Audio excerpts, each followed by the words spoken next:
పాట వినకపోతే నిద్ర పట్టదు. మీరు పాట వినాలంటే నేను పాడినా ఏంటి? ఏమిటి, నువ్వు పాటలు పాడతావా? ఏంటండి మరీ అంత తేలిక తీసేశారు? మా ఆశ్రమంలో ఫంక్షన్లు జరుగుతున్నప్పుడు పెద్ద పెద్ద వాళ్ళు వచ్చినప్పుడు నా చేతే పాటలు పాడించేవారు.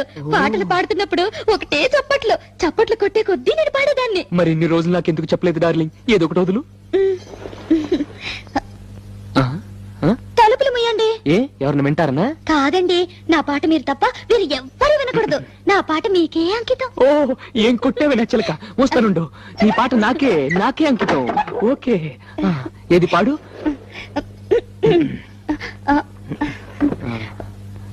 అబ్బా, మీరు నా మొహం అంక చూడకండి, నాకు సిగ్గేస్తుంది. నీ మొహం చూడకుండా ఇంకేం చూడమంటావే? మీరు వెనక్కి తిరగండి. నా దగ్గర ఎందుకు సిగ్గు? మీరు వెనక్కి తిరుగుతాను, నా పాడతాను. ఓకే ఓకే ఓకే, నా వీపు చూసి పాడు. పాడు. ఆహా. దేవుడా